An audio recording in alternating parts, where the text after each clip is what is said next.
काय रे मर्दा, कवा आलायसा कवा गेलासा.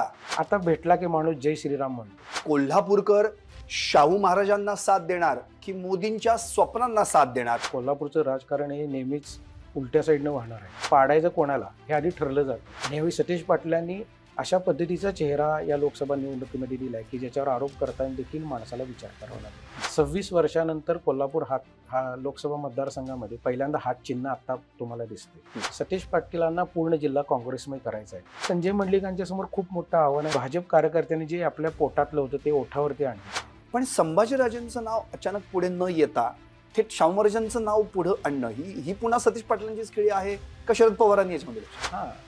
पक्ष हा काही वेळा तोंडी लावायला असतो आणि गट अधिक महत्वाचे असते. ते मान गादीला आहे आणि मत मोदीला आहे. अशा पद्धतीची टॅगलाईन शाहू महाराजांची पाठी कोरी आहे. काय रे मर्दा, कवा आलायसा कवा गेलासा. अरे इकडे कुणीकडे आलायस, हे अशी भाषा म्हटली की पहिल्यांदा आपल्या नजरेसमोर येतो तो रांगडेपणा. आणि रांगडेपणा ज्या प्रांतातली आहे, ज्या भागातली आहे, ते म्हणजे अर्थातच कोल्हापूर. कोल्हापूरच्या भाषेमध्ये मोकळा डाकळेपणा तर असतोच, पण या पंचगंगेच्या नदी किंवा तीरावर बसलेल्या या शहराची एक खासियत आहे, ती म्हणजे जीवाला जीव देणारी माणसं. पण राजकीय मुद्द्यावरून जर चर्चा करायला म्हटली तर तिथं मात्र एकमेकांच्या विरोधात संघर्ष पेटताना दिसत आहेत. अर्थात आत्ताची परिस्थिती सुद्धा त्याला अपवाद नाहीये, कारण की जशी शिवसेनेची 2 शकलं झाली, राष्ट्रवादीची 2 शकलं झाली, यानंतर मात्र तिथलं राजकारण प्रचंडपणे ढवळून निघालं. आणि याच राजकारणाचा कानोसा घेण्यासाठी आणि आता आगामी लोकसभा निवडणुकीच्या माध्यमातून त्या ठिकाणी नेमकं काय घडणार आहे, जिथे 2 उमेदवार जे दिलेले आहेत ते म्हणजे संजय मंडलिक शिवसेना शिंदे गटाकडून आणि महाविकास आघाडीच्या 3 घटक पक्षांनी मिळून काँग्रेसचे अर्थातच श्रीमंत शाहू महाराज छत्रपती. आता या ठिकाणी कोल्हापूरकर शाहू महाराजांना साथ देणार की मोदींच्या स्वप्नांना साथ देणार हे पाहणं अत्यंत महत्त्वाचं आहे. आणि याच विषयावर चर्चा करण्यासाठी आपल्या स्टुडिओमध्ये आलेले आहेत सकाळच्या कोल्हापूर आवृत्तीचे संपादक निखिल पंडितराव. नमस्कार, आपलं हार्दिक स्वागत. सर, आत्ताच मी कोल्हापूरच्या रांगडेपणा भाषा या संदर्भात बोललो, म्हणजे ती ऐकायला छान वाटते, लोक मोकळे मोकळे असतात, पण राजकारणाच्या दृष्टिकोनातून बघितलं तर मात्र तिथे प्रचंड संघर्ष दिसतो. म्हणजे तो मुन्ना बंटी असेल, आमचं ठरलं असेल, हे मागच्या निवडणुकीतली सगळी वाक्य झाली. आत्ताच्या निवडणुकीची समीकरण काय आहे? कोल्हापूर लोकसभा निवडणुकीच्या अनुषंगाने जर का तुम्ही बघितलं तर कोल्हापूरचं राजकारण हे नेहमीच उलट्या साईडनं वाहणार आहे असं मी म्हणतो. म्हणजे 1998 पासून तुम्ही बघितलं तर पाडायचं कोणाला हे आधी ठरलं जातं आणि मग जिंकायची तयारी चालू होते. अशा पद्धतीनं एकंदरीत कोल्हापूरचं राजकारण पहिल्यापासून राहिलं. गेल्या वेळची परिस्थिती वेगळी होती, आत्ताची परिस्थिती वेगळी आहे. गेल्या वेळी प्राध्यापक संजय मंडलिक यांना आमदार सतीश पाटील काँग्रेसचे होते, त्यांनी छुपी मदत केली होती. त्यांची सगळी यंत्रणा त्यांच्या पाठीमागं ताकद उभा केली होती. त्यामुळं त्यांचा विजय सुकर झाला. म्हाडकांविरुद्धची एक खूप मोठी निगेटिव्हिटी सतीश पाटील यांना तयार करायची, ते तयार करण्यामध्ये यशस्वी झाले आणि त्यात म्हाडकांना पाडण्यामध्ये त्यांनी यश मिळवलं आणि संजय मंडलिकांचा विजय त्यामुळे त्यांचा जवळपास कन्फर्म केला. आता ह्यावेळी परिस्थिती वेगळी आहे. राज्यात ज्या पद्धतीनं देशभरात राजकारण बदलते त्याचे पडसाद देखील कोल्हापूर या लोकसभा मतदारसंघामध्ये पडलेले दिसतात तुम्हाला. प्राध्यापक संजय मंडलिक हे सध्या मुख्यमंत्री शिंदे यांच्या गटात आहेत, त्या शिवसेनेकडून ते उभारत आहेत. मात्र गेल्या वेळी जसं म्हटलं मी की ते सतीश पाटील यांची ताकद होती, यावेळी मात्र त्यांना त्यांची एकट्याची ताकद आहे. महायुतीची ताकद त्यांना उभा करण्याचं मोठं आव्हान असणार आहे. आणि यावेळी सतीश पाटलांनी अशा पद्धतीचा चेहरा या लोकसभा निवडणुकीमध्ये दिलाय की ज्याच्यावर आरोप करताना देखील माणसाला विचार करावा लागेल, विरोधकांना विचार करावा लागेल. छत्रपती शाहू महाराजांच्या विषयी कोल्हापुरात आज देखील आस्था आहे. त्यांनी ज्या पद्धतीनं कोल्हापूरचा विकास साधला आहे तो विकास आज देखील टिकला आहे आणि त्या विकासावरतीच आजकालचे किंबहुना पुढची पिढी देखील राजकारणाची तो विकास घेऊनच पुढे जाईल अशा पद्धतीचं चित्र आहे. ज्या शाहू महाराजांनी आपल्याला एवढं भरभरून दिलं त्या शाहू महाराजांच्या घराण्यातला एक राजा आपल्या या निवडणुकीमध्ये उतरतोय, अशी एक सहानुभूतीची लाट कोल्हापूरच्या लोकांच्या मनामध्ये आहे. आणि या सहानुभूतीच्या लाटेविरुद्ध मोदी लाट, अशा पद्धतीचं साधारणपणे चित्र आता सध्या या ठिकाणी आपल्याला पाहायला मिळतं. नक्कीच. म्हणजे आता जो तुम्ही उल्लेख केलात शाहू महाराजांचा, खरं तर आता आपण ही लढत जर कशी इंटरेस्टिंग आहे बघा. 2009 साली सदाशिवराव मंडलिक अपक्ष म्हणून उभे राहिले होते आणि त्यांच्या विरोधात राष्ट्रवादीनं आत्ता जे उभे आहेत शाहू महाराज त्यांच्याच मुलाला म्हणजे संभाजीराजे छत्रपतींना उतरवलं होतं. आता मात्र चित्र उलट आहे. म्हणजे माजी खासदाराचा खासदार मुलगा म्हणजे संजय मंडलिक आणि इकडं माजी राज्यसभा खासदार असलेले त्यांचे वडील शाहू महाराज यांच्यात लढत होतीये. त्यामुळे पुन्हा एकदा बाप बेटा अशी लढत ही आपल्याला पाहायला मिळते. यात नेमका महत्वाचा फॅक्टर काय आहे? म्हणजे जसं आता तुम्ही म्हणालात की शाहू महाराजांबद्दलची प्रचंड आस्था, सहानुभूतीची एक लाट आहे, पण आता तसं चित्र सहानुभूतीच्या लाटेवर स्वार होणे इतपत आहे. आता साधारणपणे तुम्ही बघितलं तर 26 वर्षानंतर कोल्हापूर हा लोकसभा मतदारसंघामध्ये पहिल्यांदा हात चिन्ह आता तुम्हाला दिसते, जे 26 वर्षानंतरला. आणि सतीश पाटीलांना पूर्ण जिल्हा काँग्रेसमय करायचा आहे आणि ते त्या दृष्टिकोनातून त्यांची व्यूहरचना कायम आखत आली. अगदी गावपातळीपासून ते आमदार, म्हणजे आता तुम्ही बघितलं तर कोल्हापूर जिल्ह्यात 6 आमदार जवळपास हे काँग्रेसचे आपल्याला दिसतील आणि ते त्या पद्धतीनं काँग्रेस पक्षाची बांधणी म्हणून ते जिल्ह्यामध्ये करतात. आणि त्यांचा हा पुढचा टप्पा म्हणून त्यांनी शाहू महाराजांना उमेदवारी देऊन काँग्रेसच्या चिन्हावरती उतरवले. मात्र त्यांच्या पाठीमागे पूर्णपणे ताकद सतीश पाटलांनी आपली यावेळी उभा केली. महाविकास आघाडी जरी असलं तरी सतीश पाटील हा त्यातला की रोल प्ले करतील अशा पद्धतीचे चित्र आहे. मग उद्धव ठाकरेंची ताकद त्याच्या पाठीमागे उभं राहते, वंचितची ताकद उभी राहते. म्हणजे शाहू महाराजांचं नाव आल्यानंतर जे जे फॅक्टर्स आहेत ते फॅक्टर्स ते शाहू महाराजांना येऊन मिळत आहेत आणि त्या पद्धतीनं वातावरण बदलण्याचा प्रयत्न करत आहेत. दुसरीकडे संजय मंडलिकांच्या समोर खूप मोठं आव्हान आहे, जे महायुतीतल्या सर्व घटक पक्षांना बरोबर घेण्याचं. 5 वर्षांचं त्यांचं एकंदरीत कारकीर्द बघितली तर त्यांनी ग्रामीण भागामध्ये विकासाची कामं केली, प्रचंड प्रमाणात केली. मात्र त्या विकासाच्या कामाचा कधी त्यांनी गौरव केला नाही किंवा लोकांपर्यंत पोहोचली नसते, अशी परिस्थिती आता दिसते. मात्र शहरामध्ये, विशेषतः कोल्हापूर शहर उत्तर मतदारसंघ आहे, तिथं ते पोहोचण्यामध्ये थोडे कमी पडल्याचं चित्र आहे आणि ते काही प्रमाणात दिसते देखील. लोकांच्या मध्ये भावना त्या पद्धतीची आहे. त्याचबरोबर ज्यावेळी पहिल्यांदा संजय मंडलिकांची उमेदवारी जाहीर केल्यानंतर भाजप कार्यालयात जेव्हा ते भेटायला गेले त्यावेळी भाजप कार्यकर्त्यांनी जे आपल्या पोटातलं होतं ते ओठावरती आणलं आणि जी कळकळ तळमळ व्यक्त करायची ती व्यक्त केली की 5 वर्षात तुम्ही फिरकलाच नाही आणि तुम्ही निवडून आला मोदी लाटेवरती आणि तुम्ही काँग्रेसच्या सतीश पाटलांच्या अनुषंगाने तुम्ही गाणला किंवा त्यांच्या वळसणीला गेला, अशा पद्धतीचे आरोप झाले. हे त्यामुळे झाले. त्यामुळे ह्या सगळ्या महायुतीतल्या घटकांना एकत्रित बांधण्याचं मोठं आव्हान आहे. विशेषतः खासदार माडिक, धनंजय माडिक आता भाजपचे राज्यसभेचे खासदार आहेत. माडिक गटाची ताकद ही त्यांच्यापासून कितपत उभं राहते हे देखील मोठं आव्हान असणार आहे. कारण गेल्यावेळी ते विरोधात होते, आज ते बाजून आहेत. कागलमध्ये देखील मोठं आव्हान त्यांच्यासमोर आहे की हसन मुश्रीफ गट किती मदत करतोय. कारण संजय मंडलिकांचा मुलानं गोकुळच्या निवडणुकीच्या राजकारणामध्ये थेट मुश्रीफांचे आरोप केले होते, त्यामुळे मुश्रीफ गट काहीसा नाराज आहे.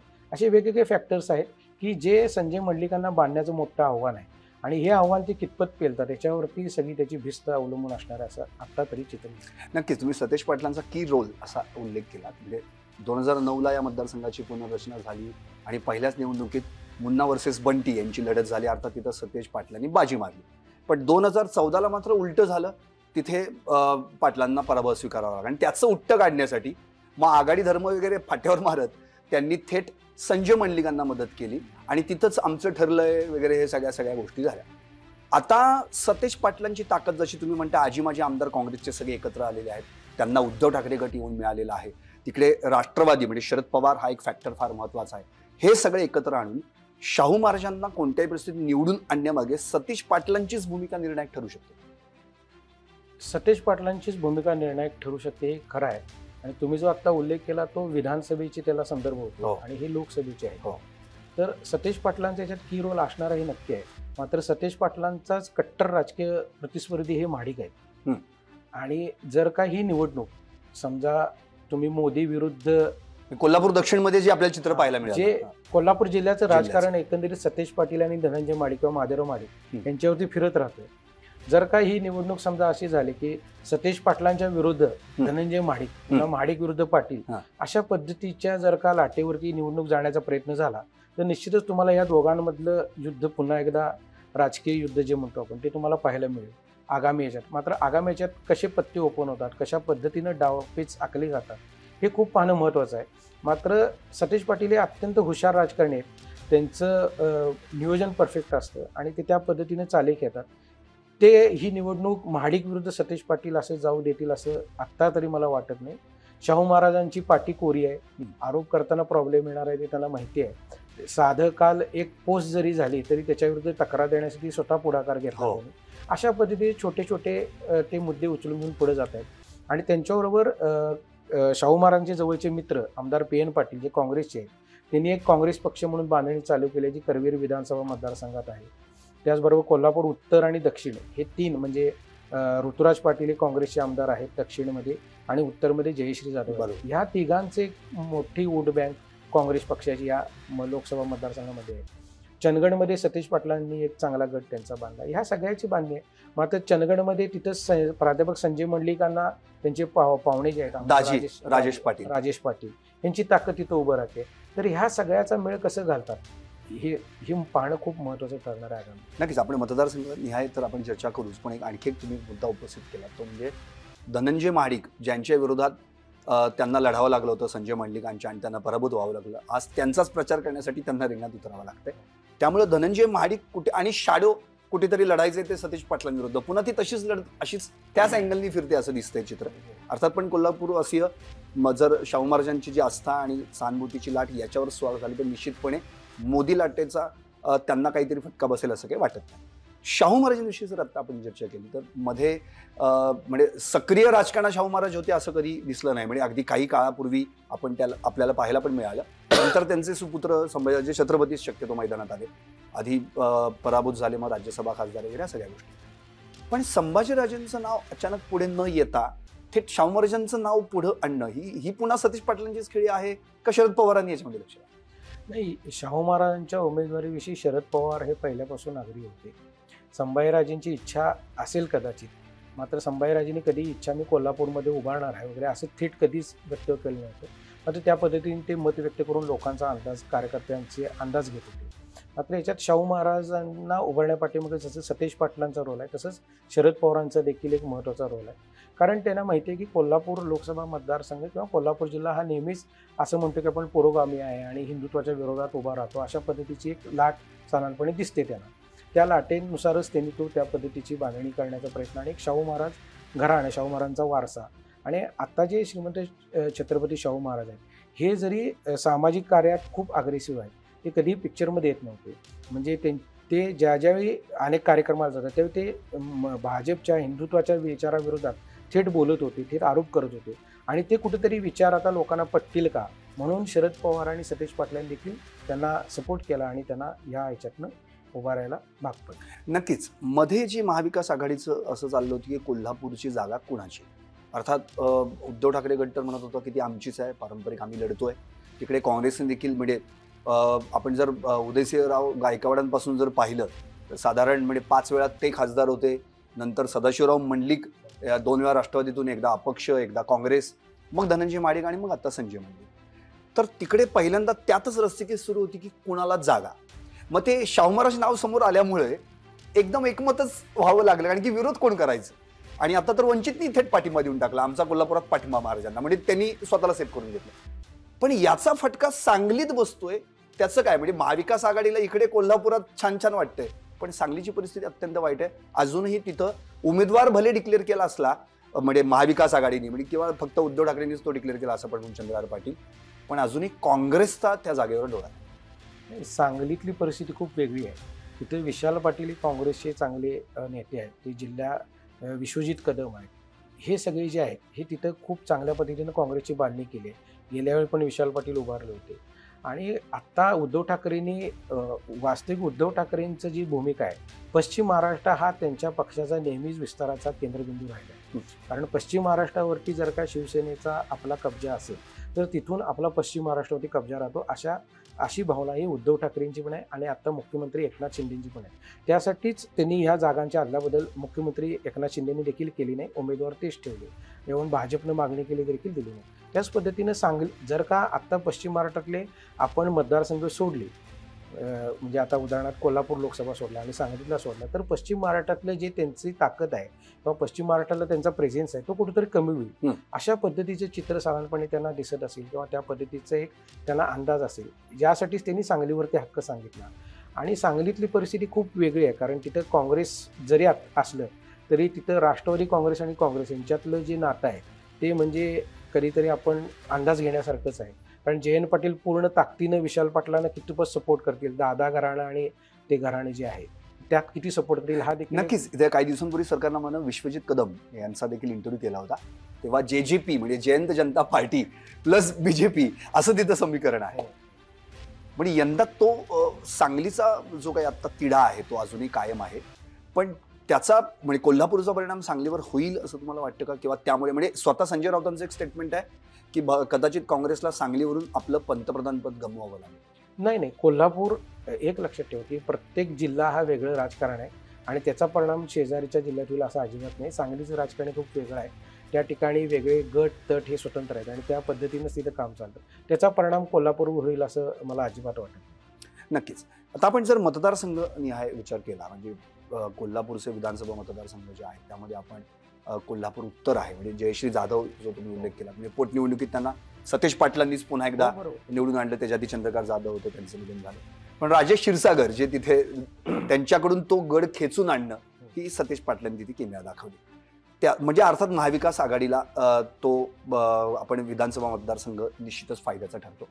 कोल्हापूर दक्षिणमध्ये जसं आता तुम्ही नाव घेतलं तर ऋतुराज पाटील ज्यांनी अमल महाडिकांचा पराभव देखील केला होता आणि आता तो देखील काँग्रेसकडे आहे.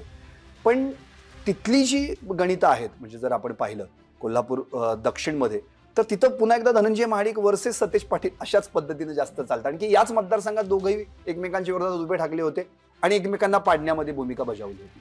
आत्ता कोल्हापूर दक्षिणची भूमिका नेमकी काय? आत्ता कोल्हापूर दक्षिणमध्ये देखील महाडिक विरुद्ध सतेज पाटील असंच तिथं साधारणपणे चित्र असेल. तिथं महाडकांची ताकद किती लागते आणि तिथं सतेज पाटलांची ताकद किती लागते ह्याच्यावरतीच तिथं विजयाची गणितं आखली जाणार आहे. कारण एक लक्षात घ्या तुम्ही, आत्ता जर का त्यांची ही विधानसभेची ही त्यांची पहिली पायरी आहे, विधानसभा इलेक्शन जे आहे तर त्याच्या आधीची ही पहिली स्टेप आहे की ज्यांना तिथं आपली ताकद आजमावायची, आपल्या कार्यकर्त्यांना बळ द्यायचं आहे, आपल्या कार्यकर्त्यांना लढण्यासाठी उभं करायचं आहे. हे विधानसभेची तुम्ही पहिली टेस्ट आहे असं समजा आणि त्यासाठी ते दक्षिणमध्ये देखील ताकद लावतील. विशेषतः दक्षिणमध्ये अमल महाडिक आणि त्यांच्या पत्नी शौमिका महाडिक ह्या खूप ॲग्रेसिव्हपणे त्या ठिकाणी उतरतील असं दिसते. आणि शौमिका महाडिक ह्या अत्यंत चांगल्या व्यक्ती आहेत आणि ते ज्या पद्धतीने ते मांडणी करतात ते लोकांना आवडते. मात्र त्याचं मतात किती रूपांतर होते हे पाहणं खूप मोठं आव्हान असणार आहे आणि त्या ठिकाणी ह्या दोघांमध्येच आपल्याला टसल पाहायला मिळू शकते.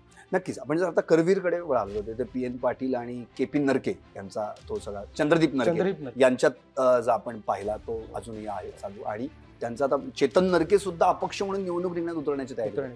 तर ते तसं काय गणित होऊ शकतं कारण तसं झालं तर त्याचा फटका महाविकास आघाडीला बसतो. नाही, महाविकास आघाडीला एक लक्षात ठेवा, करवीर मतदारसंघ जो आहे हा पहिल्यापासून पी एन पाटील आणि शेतकरी कामगार पक्षाचे संपत बापू यांच्यामध्ये पहिल्यापासून त्यांच्यात लढत होती. त्याच्यानं चंद्रदीप नरकेने शिवसेनेतनं एक चांगला मतदारसंघ बांधणी केली आणि ते निवडून आले आणि आता चंद्रदीप नरके विरुद्ध पी एन पाटील अशी लढत आहे. मात्र चंद्रदीप नरकेंचे काका अरुण नरके यांचे मुलगे जे चेतन नरके त्यांनी लोकसभेची तयारी गेल्या अनेक वर्षापासून करता 1-2 वर्षापासून त्यांनी सगळ्या लोकसभेची आपल्या मतदारसंघाची बांधणी केली. हा काही प्रसारमाध्यमांमध्ये बातम्या आल्या. विशेषतः गोकुळला ज्यावेळी ते संचालक झाले त्या गोकुळच्या माध्यमातून त्यांनी मतदारसंघ चांगला पिंजून काढला. प्रत्येक बूथ निहाय प्रत्येक गट निहाय त्यांनी स्वतःचे कार्यकर्ते तयार केले. मात्र त्यांना अपेक्षा होती की उद्धव ठाकरे गटाकडून त्यांना उमेदवारी मिळेल, मात्र ती मिळाली नाही. मात्र ते आता अपक्ष उभारायच्या हालचाली करतायत. मात्र शेवटच्या टप्प्यात ते काय निर्णय घेतात हे पाहणं निर्णायक असेल असं मला वाटतं. नक्कीच. कारण त्यांना स्वतःच्या कार्यकर्त्यांना बळ द्यायचं आहे, स्वतःच्या कार्यकर्त्यांचे किंवा नरके गट म्हणून बांधणी करायची आहे. मात्र करवीर विधानसभा मतदारसंघाचा विचार केला तर नरकेंमध्ये फूट पडले हे स्पष्टपणे दिसतं नरके गटामध्ये आणि या गटाचा फायदा निश्चितच शत्रूला होत असतो किंवा विरोधकाला होत असतो. त्या पद्धतीने तो विरोधकाला होण्याची शक्यता जास्त आहे. आता आणखीचे 3 पुढचे आहेत म्हणजे कागल आहे, चंदगड बुदरगड आपण ज्याला म्हणतो आणि राधानगरी बुदरगड. पण कागलमध्ये मात्र एकच नाव जे आपण सगळेजण महाराष्ट्र राजकारणात देखील पाहतो, हसन मुश्रीफ. अर्थात ते मध्ये ईडीची कारवायानंतर सगळं पुढचं घडलं. पण तिथे हसन मुश्रीफ आणि यांच्यामध्ये पुन्हा धनंजय महाडिकांमध्ये थोडेसे वाद आहेत. पण आता कुठेतरी अशी चर्चा आहे की संजय मंडलिक असतील किंवा समरजित घाटगे असतील, हसन मुश्रीफ असतील, बंद दारात चर्चा पण झालेली आहे वगैरे अशा बातम्या येतात. या संदर्भात समरजित घाटगे नाव एक पुढे आलेलं आहे जे हसन मुश्रीफ आणि त्यांचं कायम खटके होत असतात. याबद्दल काय? समरजित घाटगे हे भाजपचे एकनिष्ठ असलेले नेते आणि ते भाजप जो आदेश देईल, जसं आपण म्हणतो की म्हणजे भाजपचे सर्वच कार्यकर्ते म्हणतो आमचं हे कोरं पाकिट आहे, जिथं नावेल तिथं आम्ही काम करतो, त्या पद्धतीच्या मानसिकतेत ते काम करणारे व्यक्ती आणि त्या पद्धतीने जर का पक्षाने आदेश दिला तर ते कागल विधानसभा मतदारसंघामध्ये निश्चितच मंडलिकांच्या प्रचारासाठी ते काम करतील भाजपच्या वतीने. हसन मुश्रीफ गटा देखील ताकद लावेल किंवा मुश्रीफ यांना देखील ताकद लावायची आहे, कारण पुढं येणाऱ्या विधानसभेची पण त्यांची पण टेस्ट बांधणी असणार आहे, बांधणी असेल आणि त्या अनुषंगानं त्यांना खेळायचं आहे. मात्र प्राध्यापक संजय मंडलिक यांच्या मुलानं गोकुळच्या राजकारणामधनं काही वेळा त्यांच्यावरती खूप आक्षेपार्ह आरोप केले होते. त्या आरोपातून मुश्रीफ गट थोडा डिस्टर्ब आहे आणि तो डिस्टर्ब झालेला गट कसं ते आपल्याबरोबर घेतात हे तिथं पाहण्याची गरज असणार आहे. आणि हे विरोधक जरी असले आणि धनंजय माडिक आणि हसन मुश्रीफ यांच्यात आता खूप महायुतीमुळे चांगले संबंध तयार झालेत आणि कदाचित पुढच्या येणाऱ्या राजकारणात देखील ते तुम्हाला चांगले बदल पाहायला मिळतील. नक्कीच. नंतर आपण आणखी विचार केला चंदगडचा, तर तिथे राजेश पाटील म्हणजे अर्थात संजय मंडलिकांचे ते दाजी आहेत आणि तिथे अशोक सराटी भाजपनं त्यांच्या विरोधात उमेदवार उतरवले, पण आता हे सगळे एकत्र आलेले आहेत. बरोबर. त्यामुळे ती पण ताकद आता महायुतीच्या मागे उभी असणार आहे. चंदगडमध्ये महायुतीच्या बाजूने आता आपल्याला सकारात्मक चित्र पाहायला मिळते. अशोक चराटे असतील, शिवाजी पाटील असतील, राजेश पाटील असतील, यांचे एक मोठा गट म्हणून आहे, स्वतःचा गट आहे, पक्ष म्हणून ताकद आहे. ती ताकद प्राध्यापक संजय मंडलिक यांना निश्चितच बळ देणार आहे. मात्र तिथं शाहू महाराजांचे पुत्र माजी खासदार संभाजीराजे यांना मानणारा एक खूप मोठा वर्ग आहे आणि ते त्या ठिकाणी कशा पद्धतीनं त्या कार्यकर्त्यांना बळ देतात आणि कशी बांधणी करतात हे पाहणं देखील मोठं आव्हान आहे त्यांना. मात्र चंदगड तालुक्यामध्ये आता महायुतीला थोडंसं सकारात्मक बाजू आपल्याला दिसते तिथे. नक्कीच. आणि शेवटचा मतदारसंघ राधानगरी, इथे प्रकाश आंबेडकर शिवसेनेकडून आमदार आहेत आणि आता तेही शिंदे गटात, त्यामुळं तिथे पण महाविकास आपलं महायुतीला फायदा होणार हे निश्चित आहे. एकंदरीत 3 अशा विभागण्या झालेल्या आहेत विधानसभा मतदारसंघांच्या. काय वाटते की शाहू महाराजांना खूप मोठ्या मताधिक्यानं कोल्हापूरवासी निवडून देतील का? कारण 2019 मध्ये संजय मंडलिक हे असे खासदार ठरले ज्यांनी संपूर्ण महाराष्ट्रात सर्वाधिक जास्त मतं मिळवली होती. म्हणजे 7,49,485 इतकी मतं मिळवली त्यांनी आणि त्यांच्या विरोधात असलेल्यांना अर्थातच 4,78,000 पर्यंत मिळाली. तर पुन्हा एकदा एवढंच मताधिक्य संजय मंडलिक मिळवतील का? कारण की तुम्ही मगाशी म्हणाल त्यांनी ग्रामीण भागात चांगलं काम केलेलं आहे. का शाहू महाराज हेही लीड जोडतील? पहिल्यांदा मी राधानगरी विधानसभापासून सुरुवात करतो. राधानगरी विधानसभा मतदारसंघाचा प्रकाश आंबेडकर आमदार आहेत, जे शिंदे गटाबरोबर आहेत. तर प्राध्यापक संजय मंडलिक यांना उमेदवारी मिळण्यासाठी जो काही जिल्ह्यातल्या राजकीय नेत्यांनी कस लावला त्यामध्ये प्रकाश आंबेडकर यांचं नाव आघाडीवर. संजय मंडलिक यांना उमेदवारी मिळेल यासाठी त्यांनी खूप प्रयत्न केले होते आणि त्या प्रयत्नाचं फळ म्हणून त्यांना ती उमेदवारी मिळाली असं पण आपण म्हणू शकतो. म्हणजे प्रत्येकाचा सपोर्ट असतो, त्याच्यातला एक तो पार्ट होता. आणि राधानगरीतनं सर्वाधिक महायुतीतर्फे मतदान होईल संजय मंडलिकांनी, यासाठी प्रकाश आंबेडकर खूप प्रयत्न करत आहेत. मात्र राधानगरीमध्ये जे राधानगरी धरण आहे ते शाहू महाराजांची कृपा आहे आणि शाहू महाराजांच्या धरणामुळेच कोल्हापूर जिल्हा सुजलाम सुफलाम बनलेला आहे. ही एक भावना आहे गावकऱ्यांमध्ये. ह्या भावनेचं रूपांतर मतामध्ये कसं करणार शाहू महाराज किंवा महाविकास आघाडी हे पाहणं खूप गरजेचं असणार आहे. म्हणजे सुप्त भावना आहे महाराजांच्या विषयी, मात्र या भावनेचं रूपांतर मतात. ते 2009ला का नाही घडलं? नाही घडलं कारण तिथं त्या पद्धतीचं वेगळं चित्र होतं. तिथं महाडिक गट वेगळी, कोल्हापूर जिल्ह्याचं राजकारण देखील गटातटावरती खूप चालतं आणि त्या गटाटाचा पक्ष हा तोंडी लावायला असतो. आधीच पंचगंगेच्या तटावर पक्ष हा काही वेळा तोंडी लावायला असतो आणि गट तट अधिक महत्वाचे असतात असं साधारणपणे चित्र आतापर्यंत घडत आले आणि त्यामुळे त्यावेळची परिस्थिती खूप वेगळी होती आणि आत्ताची परिस्थिती देखील वेगळी आहे. मात्र एक लक्षात घ्या की कोल्हापूर उत्तरची ज्यावेळी विधानसभेची इलेक्शन झाली, निवडणूक झाली, त्यावेळी भाजपचा उमेदवार होता आणि जे काँग्रेसचे उमेदवार होते जय श्रीराम, हिंदुत्वाच्या नावावरती जय श्रीरामच्या मुद्द्यावरती इलेक्शन लढली गेली. मात्र जिथं हिंदुत्वाच्या नावावरती इलेक्शन लढली तिथं मतांची टक्केवारी ही 70,000 ते 75,000 वरती गेली, जे कधीही हिंदुत्वाच्या मुद्द्यावरती आतापर्यंत झाले नव्हते. त्यामुळे कुठेतरी भाजपने पण तिथं मतं घेतलेली आहेत. घेतली ना. त्यामुळं कुठेतरी असं नाही आहे की हे नाही, मात्र कुठेतरी सुप्त हिंदुत्वाची पण लाट तयार करते भाजप, महायुती हे तयार करते आणि ती लाट देखील एक सुप्त तयार होते. त्या लाटेला रोखण्यास देखील आव्हान महाविकास आघाडीसमोर असणार आहे. कारण पूर्वी कधीही तुम्ही कोल्हापुरात आल्यानंतर तुम्ही काय राव, कसं चाललंय, बरं आहे का, किंवा कोल्हापूर स्टाईलनं हाक मारणं असेल, बोलणं असेल. आता भेटला की माणूस जय श्रीराम म्हणतो. रस्त्यावर तुम्ही सकाळी फिरायला गेला तर माणूस तुम्हाला जय श्रीराम म्हणून हाक मारतो. हे जे बदललेलं वातावरण आहे, ह्या छोट्या छोट्या गोष्टीतनं जे वातावरण बदलायला लागलं. किंवा आता मध्यंतरी असं झालं की ठीक आहे आम्ही शाहू महाराजांच्या गादीला मान आहे, मात्र केंद्रात आम्हाला मोदींना मत द्यायचं आहे. हे मान गादीला आहे आणि मत मोदीला आहे, अशा पद्धतीची टॅगलाईन महायुतीतर्फे काढण्यात आली. ह्या वेगवेगळ्या टॅगलाईन्स काढून मग तुम्ही हे लोकांना कशा पद्धतीनं करतायत, कारण ह्या मतदारसंघामध्ये भाजप असू दे किंवा RSS असू दे यांनी चांगली बांधणी केली आहे आणि त्याला कशा पद्धतीने महाविकास आघाडी ही टक्कर देते हे पाहणं गरजेचं आहे. आणि शाहू महाराजांची सहानुभूती आहे, मात्र सहानुभूतीचं मतात रूपांतर करण्याचं आव्हान हे कायम त्यांच्यासमोर राहणार आहे. आणि जसं मगाशी मी म्हटलं की संजय मंडलिकांना महायुतीतल्या सगळ्या घटक पक्षांना एकत्र बांधण्याचं आव्हान असणार आहे. या दोघांनाही वेगवेगळे आव्हान आहेत आणि ह्याच्यात शेवटच्या टप्प्यामध्ये कशा पद्धतीने निर्णायक बदल होतात, काय वातावरण येईल, हे ह्याच्यावरती परत इलेक्शन फिरेल असं वाटतं. नक्कीच. आता कोल्हापूरचं राजकारण म्हटलं की एक नाव घेणं फार गरजेचं आहे. जे पूर्वी कोल्हापूरकर होते आता पुणेकर झालेले आहेत, ते म्हणजे चंद्रकांत पाटील यांचा तिथे जो प्रभाव आहे किंवा आज महाराष्ट्राच्या राजकारणात त्यांनी मंत्रिपद देखील म्हणून काम केलेले आहे, पालकमंत्री म्हणून काम केलं, तर त्या चंद्रकांत पाटलांचा प्रभाव तिथे आता कशा पद्धतीने आहे, काय कसा फॅक्टर काम करतो? चंद्रकांत दादा पाटलांना मानणारा वर्ग कोल्हापुरात आहे आणि त्यांनी त्यांच्या समाजसेवेच्या सेवेतून तो वर्ग बांधून ठेवला आहे. म्हणजे चंद्रकांत दादा जरी पुण्यातले तुमचे असले तरी ते मूळचे कोल्हापूरचे असल्यामुळे त्यांनी कोल्हापूर त्यांच्या जिल्ह्यामध्ये अनेक ठिकाणी सामाजिक संस्था त्याच्या माध्यमातून मदत आणि अनेक लोकांना त्यांनी उभं करण्याचं काम केलं आणि ही लोक उघडपणे व्यक्त होत नाही आहेत, मात्र ती छुप्या पद्धतीनं किंवा एक दादा सांगतील म्हणून अमुक ह्याला मोदींसाठी मतदान करा अशा पद्धतीचं मतदान करू शकतात आणि हा वर्ग एक बऱ्यापैकी आहे दादांना मानणार. नशीब म्हणजे मुळात चंद्रकांत पाटील किमान कोल्हापूरमध्ये जरी त्यांचं अजूनही अस्तित्व आहे हे तुम्ही हा माध्यम अस्तित्व आहे. म्हणजे त्यांनी ज्या पद्धतीनं संस्था जोडलीत, माणसं जोडली, एक लक्षात ठेवा की आपल्याला लार्ज याच्यामध्ये दादांविषयी निगेटिव्हिटी दिसते, मात्र दादांविषयी निगेटिव्हिटी दिसत असली तरी त्यांनी ज्या पद्धतीनं सायलेंटली लोकांना मदत करणे, उभं करणे, माणसांना उभं करणं खूप महत्त्वाचं, समाजकार्याच्या माध्यमातून म्हणजे अवनीसारखी संस्था आहे, अशा वेगवेगळ्या संस्थेच्या माध्यमातून त्यांनी अनेकांना उभं केले आणि या माध्यमातून समाजसेवा ते करतात. आणि त्याविषयी अगदी कॉमन लोकांमध्ये अगदी जे जेन्युइन लोक आहेत त्यांच्या मनाविषयी दादांविषयी खूप आदर आहे, प्रेम आहे आणि हा आदर आहे, हा नाकारता येत नाही. मात्र लार्ज पातळीवरती तुम्हाला असं दिसेल की त्यांच्याविषयी निगेटिव्हिटी दिसते, दादांनी काही काम केलं नाही, हा राजकीय प्रपोगंडा जो असतो त्यातून त्यांच्याविषयी जे काही वातावरण झालं तर ते वातावरण आपल्याला तिथं अधिक ठळकपणे दिसते आणि त्यामुळे आपल्याला ते चित्र तसं वाटतं. ओके, आता आपण कोल्हापूरवरून स्विच ऑन होऊन हातकणंगलेकडे जाऊया.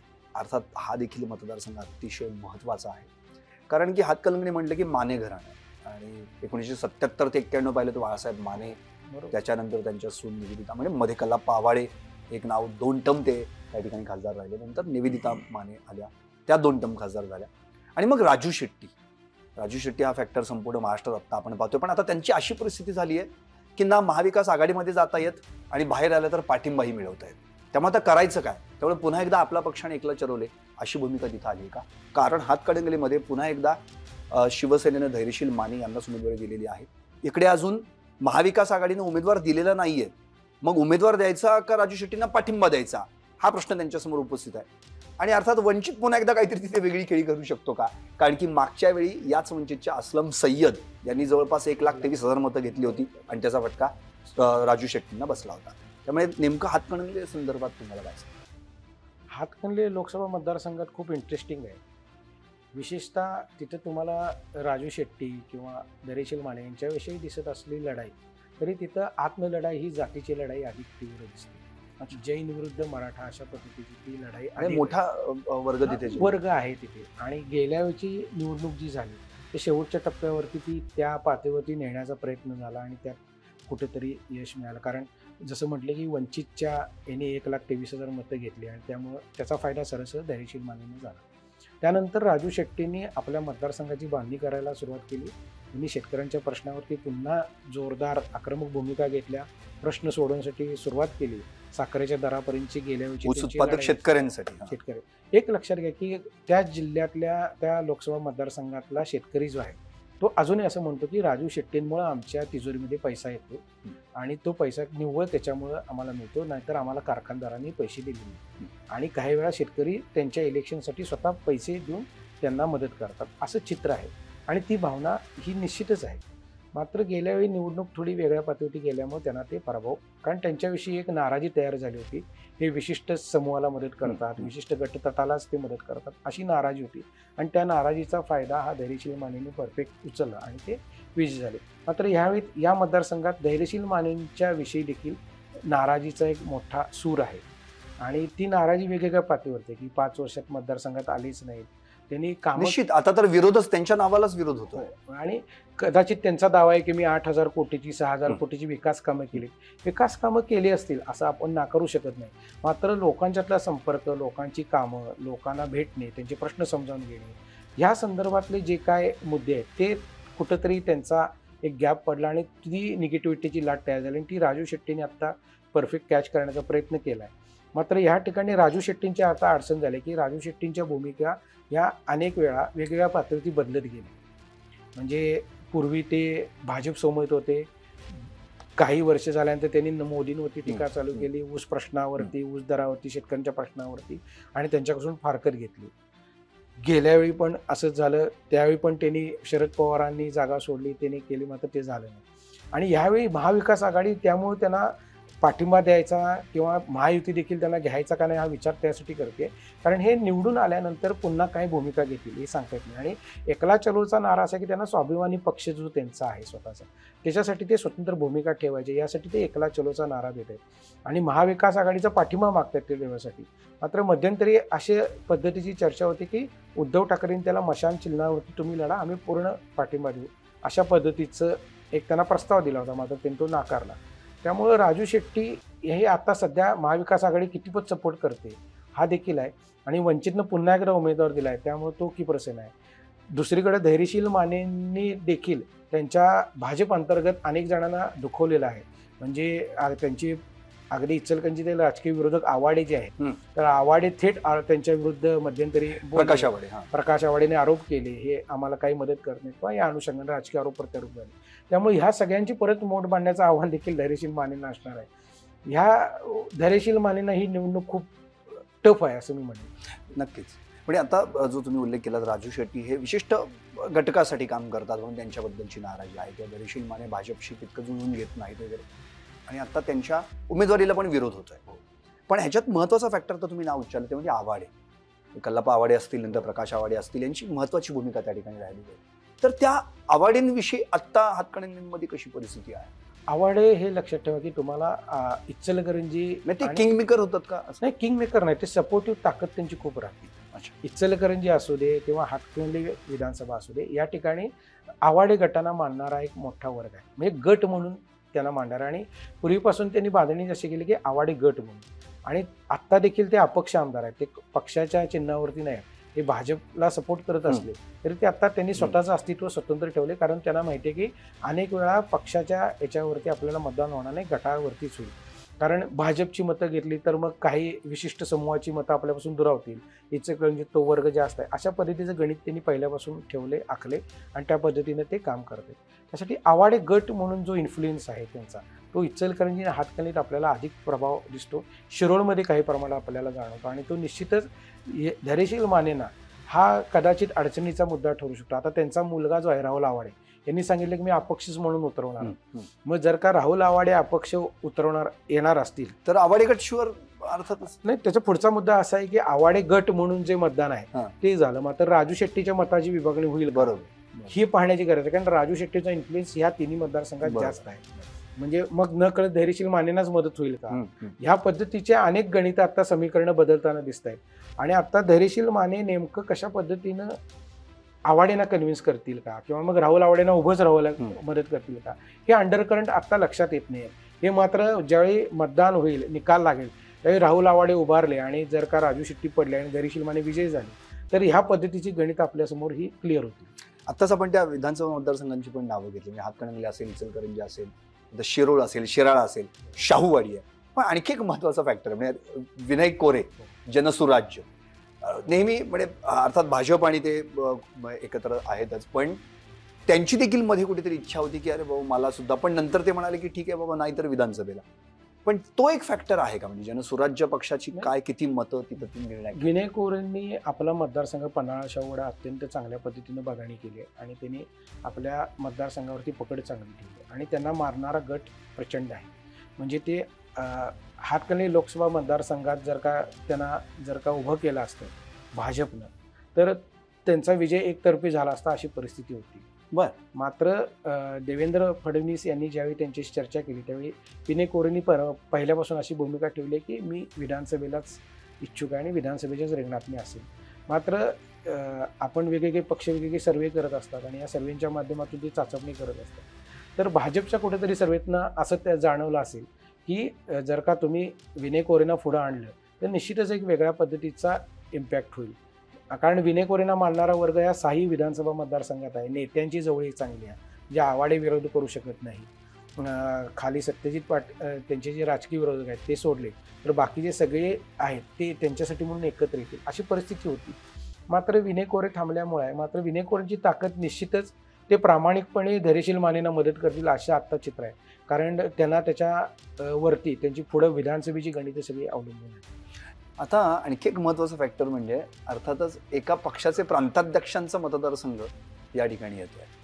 अर्थात इस्लामपूर आपण जो म्हणूया जयंत पाटील, तर तो राष्ट्रवादीचा फॅक्टर आहे. तो अर्थातच महाविकास आघाडी म्हणजे जो उमेदवार दिला जाईल त्याला जास्तीत जास्त मदत करेल. पण तिथलं चित्र नेमकं काय असेल, काय नाही, महाविकास आघाडीने जर का सपोर्ट केला आता तर राजाराम कारखान्याचे इलेक्शनची किंवा राजाराम कारखान्याच्या आंदोलन जसं सांगली तुम्ही म्हणता की जयंत पाटील आणि तिकडे भाजपचे संबंध, राजू तर तसं इथं काय राजू शेट्टींनी शेतकऱ्यांच्या ऊस दराच्या आंदोलनामध्ये काही महिन्यांपूर्वीच राजाराम कारखान्यावर जोरदार आंदोलन केले. हे आंदोलन जोरदारच होतं. तिथं ठिया मारून बसले होते वेगवेगळ्या जयंत पाटलांच्याच कारखान्यावर, जयंत पाटलांच्या कारखान्यावर बसले होते आणि कारखान्याचा सभासद हे कधीही विसरत नाही. अच्छा, याच कारखान्याच्या सभासदाला पैसे मिळाले असतील काही, मात्र कारखान्याचा जो मालक असतो ते जे आंदोलन झालं हे आंदोलन त्याच्या दारात झालं हे कधीही तो विसरत नसतो असं माझं मत आहे. ते कितीही सांगितलं की नाही मी महाविकास आघाडीकडून सपोर्ट करू, मात्र तिथला जो जयंत पाटलांना मानणारा गट आहे तो राजू शेट्टींना कितपत साधील याविषयी माझ्या मनात खूप साशंका आहे. कारण ह्या पद्धतीचा सपोर्ट ते त्यांना करतील असं मला वाटत नाही. आणि तिथं निश्चितच तिथं सदाभाऊ खोत यांचा देखील एक विरोध आहे राजू शेट्टींना.